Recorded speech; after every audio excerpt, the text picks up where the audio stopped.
Olá, meu amigo e minha amiga, é um grande prazer estar sempre aqui com vocês, compartilhando aquelas mensagens muito importantes com relação à saúde mental. Nós estamos vivendo num momento da história do mundo de estresse, depressão, ansiedade. A ansiedade está demais no nosso mundo. Nós nos tornamos pessoas de um minuto, de um segundo. O que significa isso? Você já prestou atenção que quando nós estamos ali no TikTok, Kawaii, qualquer rede social, nós estamos sempre com pressa, não temos paciência de ver o vídeo na íntegra? Pois é, com esse novo modelo, o nosso cérebro está se adaptando a esse novo modelo. E isso é perigoso, meus queridos, porque ele não está se exercitando. Nós não temos paciência de ler livros na íntegra ali com paciência, nem assistir vídeo até o final, queremos avançar. E esse novo modelo que o cérebro está se adaptando, isso é perigoso, que pode causar grandes danos à nossa saúde.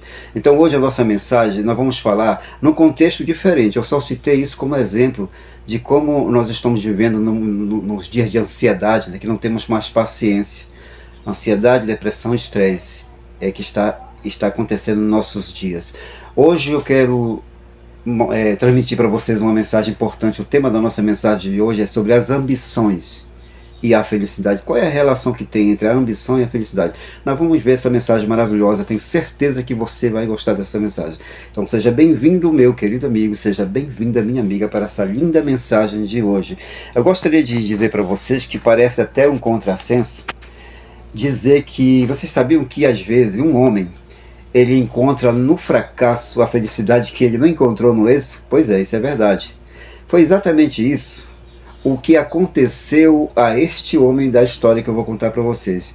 Em muitíssimos casos, a busca de riqueza, divertimentos e viagens, e mesmo a sociedade, elas podem tornar-se, meus queridos, uma fonte de desapontamento e desdita.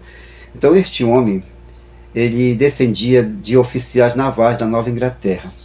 Ele estava descontente, porém, com a sua vida, com a sua ascendência, a sua própria vida, a sua própria sorte. Esse homem mudou-se ali para Nova York. Ele se mudou com o fim de fazer fortuna, mas ele não progrediu muito.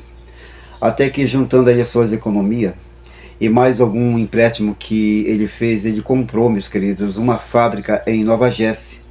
Indústria esta que estava a ponto de fechar. Então seu espírito dinâmico fez ela reviver e produzir extraordinariamente. Mas logo, infelizmente, porém, este homem, ele perdeu o interesse, meus queridos, nela. E ele a vendeu por um preço bom, conseguindo desta forma pagar o empréstimo.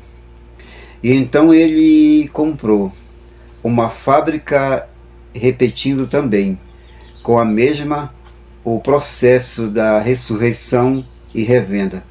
Assim, esse homem continuou agindo e ganhando muito dinheiro durante uns 20 anos. Ele gastava extravagantemente e com isso ele se considerava um homem feliz. Uma luxuosa residência que ele comprou em Connecticut custou-lhe uma verdadeira fortuna. Ele adquiriu também em Virgínia uma chácara na qual ele colocou duas pessoas ali, duas famílias a trabalhar para cultivar e cuidar dos seus pomares e passeios. Ele perdia dinheiro com ela, mas ele acreditava que ele estava recompensado passando ali 2 ou 3 dias por ano. E como jamais ele imaginava antes, essa mesma chácara, meus queridos, ela se tornou uma grande bênção para ele mais tarde. Ele tinha um iate ao qual ele havia dado o nome de uma filha sua que havia morrido. Esse homem, ele tinha um filho, mas parecia evitá-lo, ainda que ele observava para com aquele filho os modos corteses que as convenções ali sociais exigiam. Os grandes interesses deste homem de nossa história, eles se concentravam numa capela histórica e num pequeno hospital de caridade. A ambas essas instituições ele dedicava dinheiro e tempo para que adquirisse importância. Este homem, ele parecia ter muito êxito. Ele não necessitava levar a vida dura de operário. Ele podia fazer o que queria e procurava crer que ele era feliz. Porém, a catástrofe econômica de 1929 se encarregou de fazer esse homem ver, meus amigos, como se obtém a verdadeira felicidade. Isso mesmo. ao derrubar ali completamente o seu castelo de cartas. A única coisa que ele pôde salvar do desastre foi a chácara de Virgínia e certa soma de dinheiro que lhe garantiu uma renda vitalícia. Ele tinha então, meus queridos, 50 anos de idade. Ele devia iniciar tudo de novo. Ele sentiu preocupações, sim, com certeza, mas acerca da capela e do hospital, a respeito de si mesmo, ele disse sorrindo: eu ganhava mais do que o suficiente para qualquer pessoa. Agora eu me tornei agricultor, mas um verdadeiro chacareiro, e não um desses senhorios de campo. Esse homem foi para a chácara de Virgínia, onde ele se pôs a fazer todo o trabalho para o qual pagava antes para 2 homens. Ele já não perdia dinheiro e a chácara o sustentava. E a sua família, meus amigos, sua pele se tornou ali bronzeada, as mãos dele se encalejaram e seu físico se robusteceu. Este homem passou, olha só, a ser animado, ele passou a ser otimista. Em seus momentos de lazer, ele aprendeu a tocar banjo. E ninguém mesmo sabia o que mais lhe proporcionava ali prazer, se o velho instrumento ou os caixões de produtos agrícolas que ele enviava ali como surpresa aos amigos e ao hospital e ao vigário da igreja. Dinheiro ele não podia dar a essas instituições, mas quando havia pouco trabalho ali na chácara, ele ia a Nova York por sua conta. Ele realizava uma campanha relâmpago para obter ali fundos que então ele fazia converter em benefício daquelas entidades. Isso ajudava mais do que quando, meus amigos, ele era rico. Pois é, pois agora ele trabalhava para interessar outras pessoas nessas instituições e com isso ele fazia com que elas prosperassem.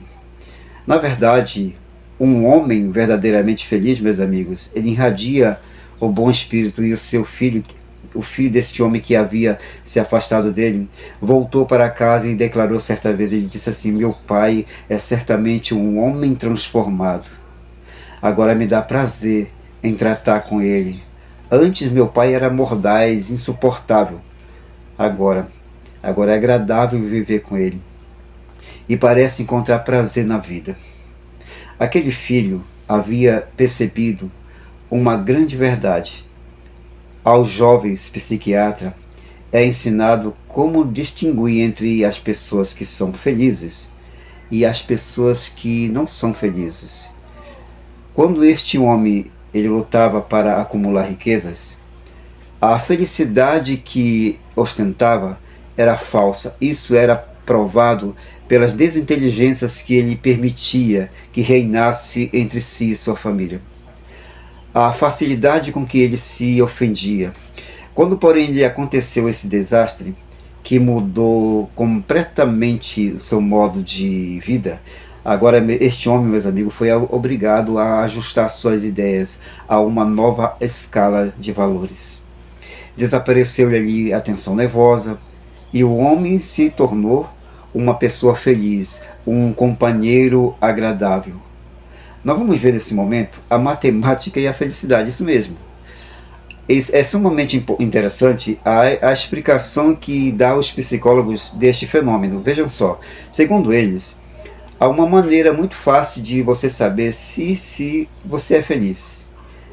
Se você realmente é feliz, basta dividir suas aspirações por suas realizações para obter o índice de sua felicidade. Assim como basta também subtrair de nossas entradas tudo o que temos gasto para saber nossa situação financeira. Mesmo que sejam excelentes nossas realizações, se comparadas com as ambições excessivas, temos como fração resultante sentimentos de desprazer e infelicidade. Se dividirmos, porém, meus amigos, uma ambição razoável por realizações convenientes, obtemos a felicidade como quociente. Quando a ambição se torna descontrolada, a felicidade fica sendo apenas uma fração. Então, por muito que a pessoa deseje realizar, se desejamos realmente ser felizes, nós necessitamos com certeza vigiar nossas ambições e mantê-las dentro dos limites acessíveis dos nossos recursos mentais, físicos e emotivos. Há certamente, meus queridos, muita sabedoria nas observações que o apóstolo Paulo lhe escreveu ao seu jovem discípulo Timóteo, para induzi-lo a buscar a felicidade nas coisas de verdadeiro valor e não deixar-se seduzir pelo desejo das riquezas. São palavras que mostram uma filosofia sã e imperecível. Ela tem, pois, hoje tanta atualidade como quando elas foram escritas. E nós devemos ler com espírito de reflexão. Essas palavras que Paulo escreveu dizem exatamente assim: mas é grande o ganho, a piedade, o contentamento, porque nada trouxemos para este mundo, e é manifesto é que nada podemos levar dele, tendo porém o sustento com que nos cobrirmos, estejamos com isso contentes.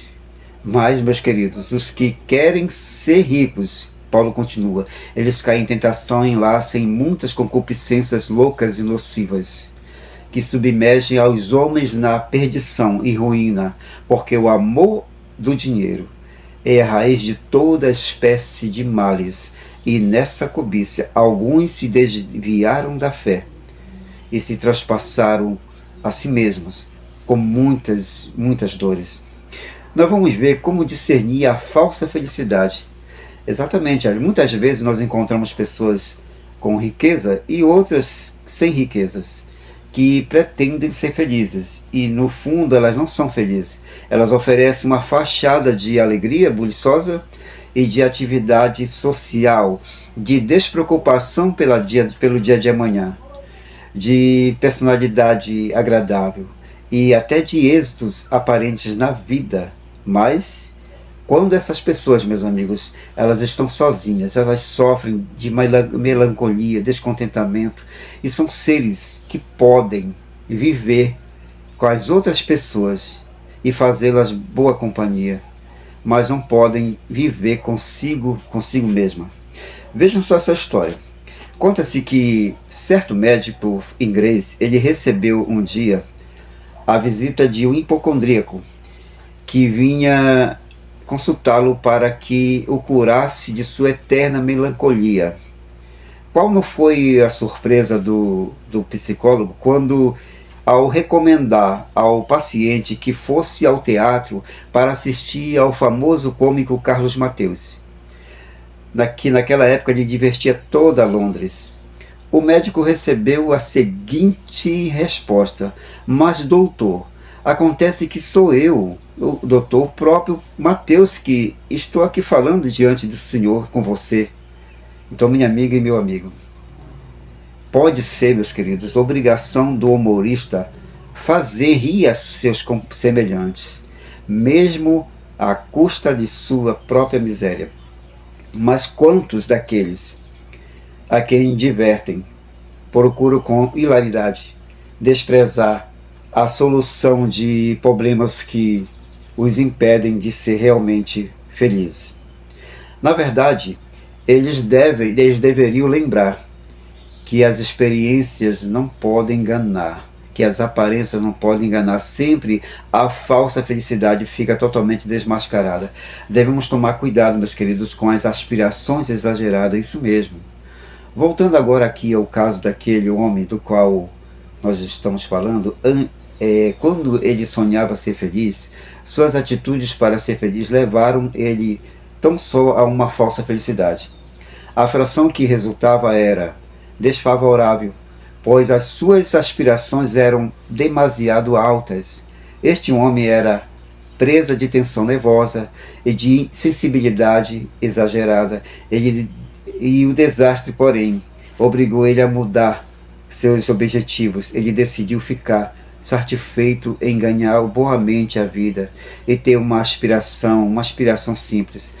Ele tinha renda boa e era-lhe um prazer tocar-lhe o seu instrumento, o seu banjo. Continuou interessado no hospital, na igreja. A mudança feita nos alvos que desejava atingir dissolveu a fração desfavorável. Ele permitiu desfrutar, meus queridos, a felicidade verdadeira.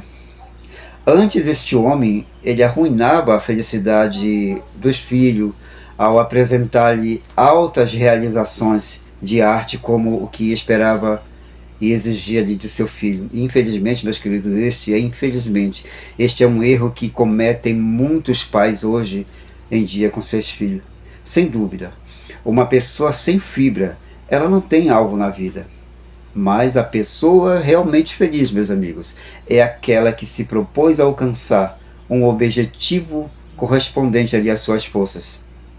Deriva logo de suas realizações uma satisfação que lhe aumenta a felicidade. Enquanto o fracasso que viria a sofrer se houvesse ali proposto algo impossível, significaria uma frustração. Para algumas pessoas talvez se torne um pouco difícil compreender e aceitar a recomendação de contentar-se com as coisas essenciais da vida, não é verdade? Pode ser que, reconhecendo-se conformados de certa maneira e dotados de temperamento ali exigente, essas pessoas não vejam a possibilidade de serem felizes em ambiente de pobreza ou com pessoas do gênio difícil. Por exemplo, essas pessoas, elas não se sentem capazes de imitar o exemplo do apóstolo São Paulo, que ele sabia se adaptar a todos e sentir-se cômodo tanto na pobreza como no cárcere ou em penúrias e perigos, como nos ambientes lisonjeiros da popularidade. Nós vamos ver nesse momento o papel do nosso temperamento. É inegável a importância, meus queridos, do temperamento. Reconhece, por exemplo, o Dr. Jastrov, o veterano psicólogo, quando ele diz que alguns de nós somos feitos, de certo modo, pelo equilíbrio de nossas glândulas e pelo temperamento de nosso sistema nervoso. Relacionado com elas, somos candidatos a um pessimismo congênito, murmuração, mau humor e aborrecimentos, enquanto que se nós somos condicionados de outro modo por uma fórmula glandular diferente, aí estamos destinados, meus queridos, a ser otimistas incuráveis que não podem ver porque há tantas lamentações em nosso derredor. Então, minha querida amiga e meu amigo, a disposição ou o temperamento de cada pessoa é o maior fator determinante se essa pessoa será feliz ou não nesta vida. Exatamente. O nosso temperamento, na verdade, ele pode colorir com pessimismo ou otimismo qualquer quadro que olhemos, sem dúvida. As condições do ambiente, elas influem muito. E não é necessário que hajamos nascido, meus amigos, em berço de ouro para sermos felizes. Nossas necessidades essenciais, porém, elas devem ser supridas. E o trabalho que havemos de realizar deve harmonizar-se toleravelmente com o nosso temperamento. Nós vamos ver alguns exemplos iluminadores. O Dr. Sadler, ele relatou sobre os 6 fatores da felicidade. Em um caso de certa jovem, ele conta que certa jovem, que depois de haver frequentado uma escola de comércio, conseguiu um posto de taquigráfica, não só para convencer-se de que o trabalho não lhe era absolutamente do agrado. Tudo quanto ela ganhava, consumia para atender às necessidades da vida. Essa jovem ficou doente de gripe, então o doutor foi chamado ali para tratar dela. Ele conversou com ela e ela confessou que lhe aborrecia a ideia, meus queridos, de voltar àquele trabalho. Ela gostava de crianças, da vida familiar, mas o que podia fazer? O doutor sugeriu que ela fizesse um curso de enfermagem e se especializasse no tratamento, meus amigos, de crianças. Ela ficou contente e logo que se restabeleceu, ela pediu dinheiro ali emprestado para uma pessoa amiga, e ela foi matricular-se ali numa escola de enfermagem. Hoje essa jovem está ganhando um bom salário e faz o trabalho que ela ama, que ela gosta. Ela é feliz e transborda de alegria e entusiasmo. Nós vamos ver agora o caso de outro paciente do psicólogo, do Dr. Sadler, que desenvolveu um complexo de inferioridade. Ele havia esbanjado suas aptidões e enterrado os talentos de que era dotado. Esse jovem chegou a ser um simples fracassado no escritório onde ele trabalhava.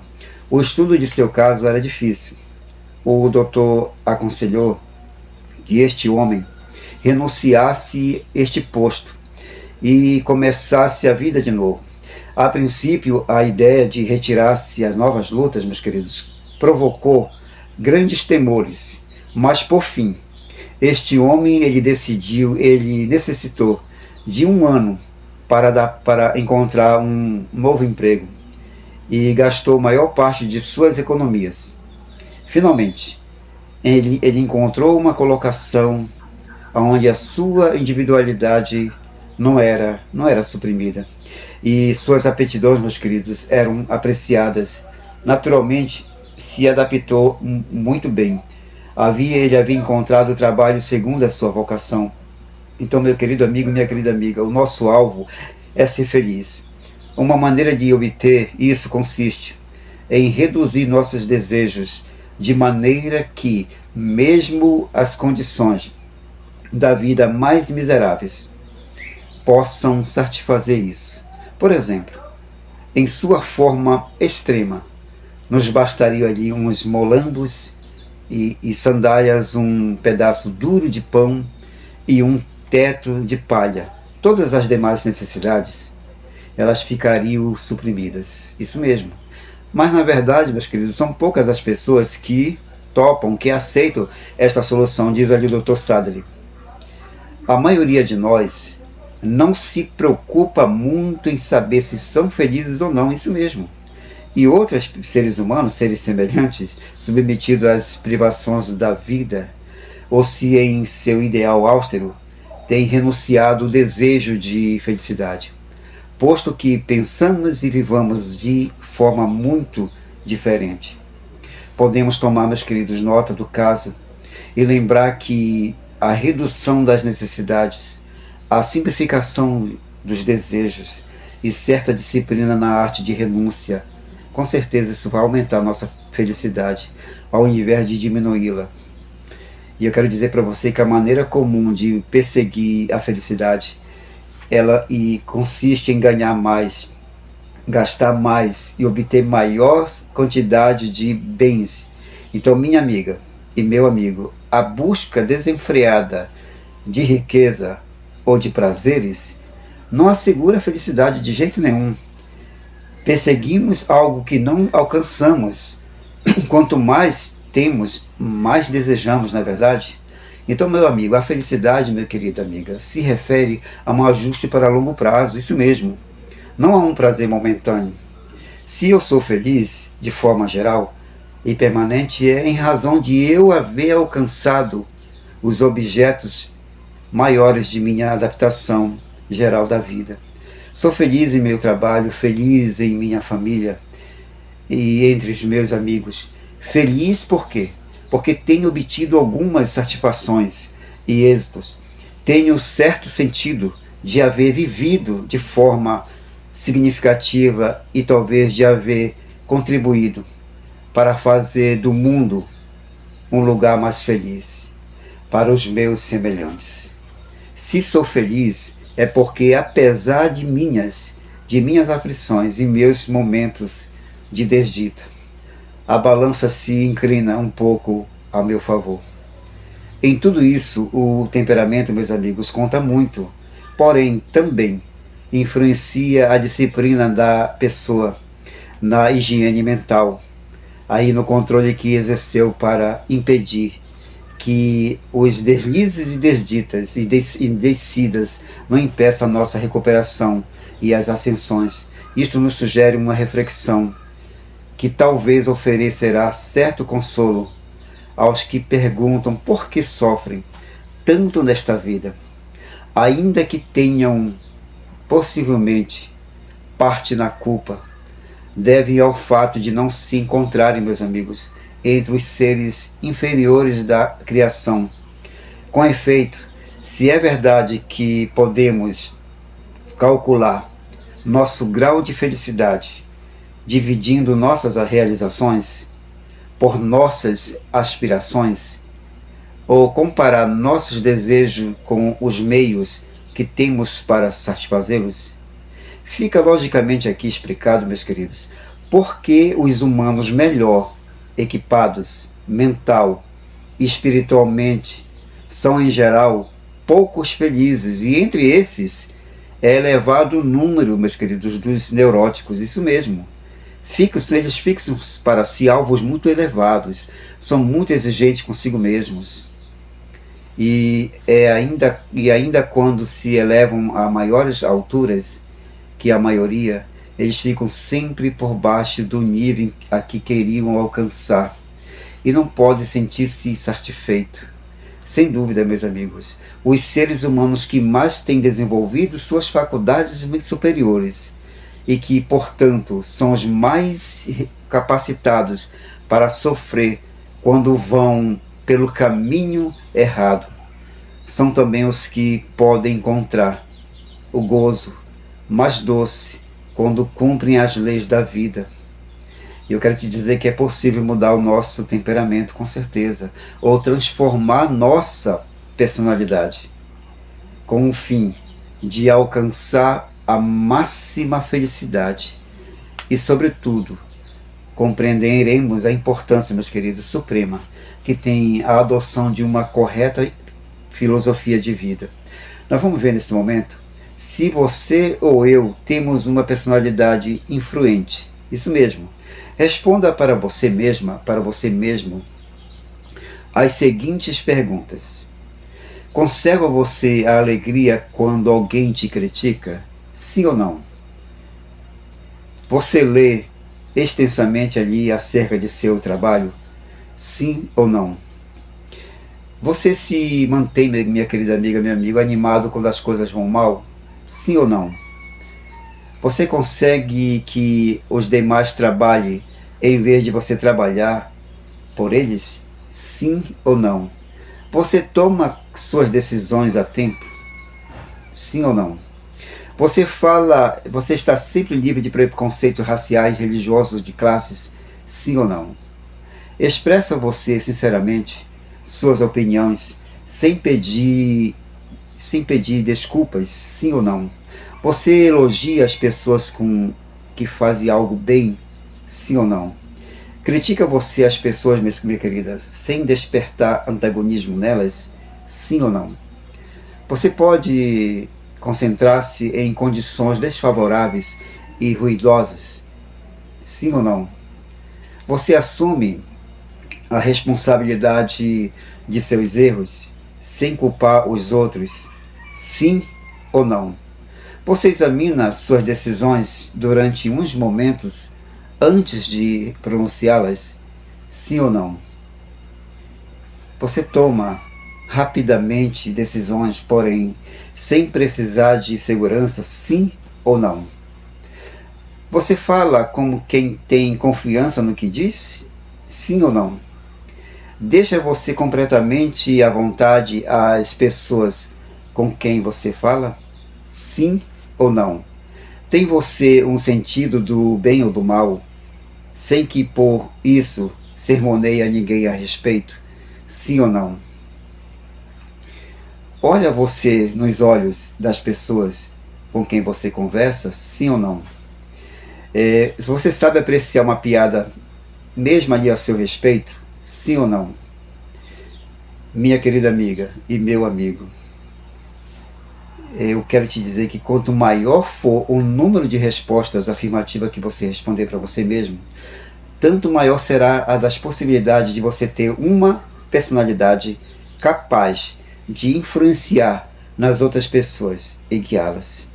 Volta este vídeo depois na íntegra, começa a ver ele na íntegra, esse questionário na íntegra, e o vídeo todo, o conteúdo todo. Nós estamos vendo aqui as ambições e a felicidade. E eu quero te dizer que essa lição é uma mensagem maravilhosa. Eu quero pedir para você compartilhar essa mensagem nos teus grupos, compartilhar essa mensagem aí com a tua família, com teus amigos, que essa mensagem possa ir mais longe e que Deus abençoe você grandemente, minha querida amiga, meu querido amigo.